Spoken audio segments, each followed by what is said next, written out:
So is the Republican Party still the Trump Party going forward? Joining me to discuss, Fox News contributor and co-founder of The Federalist, Ben Domenech, is back. So, Ben, I'm excited to see his speech. I want to see what he has to say. I want to see what he has to say about the Capitol insurrection. We haven't been able to hear from him. What are you expecting? Oh, I mean, what's not to expect? I mean, there might be a tiger or a trident or a grenade or a man on fire. I mean, come on. This is the longest we've gone without having Donald Trump ever present on your Twitter alerts, in your lives. I mean, I'm not sure what to expect, but I do think that what he'll do is go right up to that line of suggesting that he would run in 2024, but not actually cross it. Because he wants to tease this out, man. I mean, come on. As a reality show subplot, this is something where he wants to not just, he doesn't want to give you an answer right now. He wants to play with it. He wants to, suggest that he could always just, slide right in there and say, hey, I'm running, and take over the party once again. But I do think that, to a certain extent, this is going to be a really interesting moment from Trump, because we haven't really gone this long in the last almost 5 years now without hearing from him in an unvarnished and just, completely sort of authentic delivery of what he thinks about things.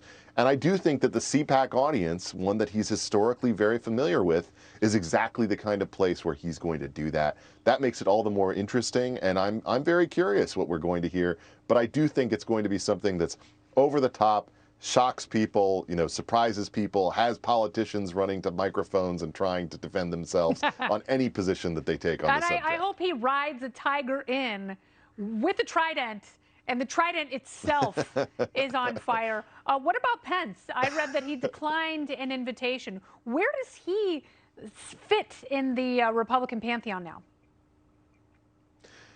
Mike Pence, I think, did a very good job as vice president. A lot of conservatives are certainly very happy with the job that he did, including, I think, pushing the president on a number of different areas where he ended up adopting more conservative policies than perhaps he ran on when he was a candidate.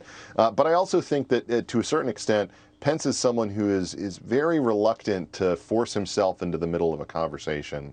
He's much more likely to take a step back, I think, in this current moment. But look, this is a party that's going through a transition period. This is what always happens after you lose a presidential election, and you're analyzing what you did wrong, what you did right. The president overperformed in a lot of different areas, including among minority voters and, certainly in rural districts across the country. But he also, lost a lot of suburban voters who had been historically critical to Republican successes. Have I told you my theory about that? Why suburban moms turned against him? Because his impulsiveness and his annoyingness reminded them of every psychopath they dated in college, and they grudge voted against him. And here I thought you were going to say they reminded them of their teenagers, but either way, that works.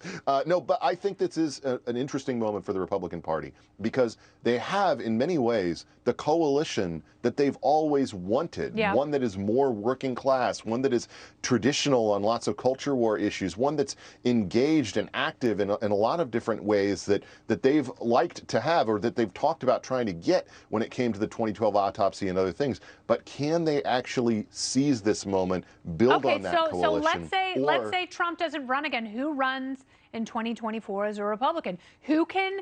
Because it's a delicate balancing act. You can't be a Lincoln Project Republican, and you can't be Trump. So who is it, and how do they do it? Well, I think the Lincoln Project Republicans are probably, going to be dealing with their own lawsuits. But I will say this. I would put all of my money in, if we were doing Candidate Casino at this moment, I would put it on Florida Man. Now, I don't know which Florida man that will be, but Florida Man, I think, is a pretty strong place to be. I think Governor Ron DeSantis would be someone who a lot of people... So it's not going to be Rubio, but I think if you would have told me 2 years ago that Ron DeSantis would be polling so well in terms of Florida Republicans with presidential aspirations, it's shocking. I would have laughed. But hey, man, we'll see where everything lands. We're not there yet. If he sticks the landing like a UCLA gymnast, then President DeSantis it is. Ben Domenech, thank you so much. Good to talk to you.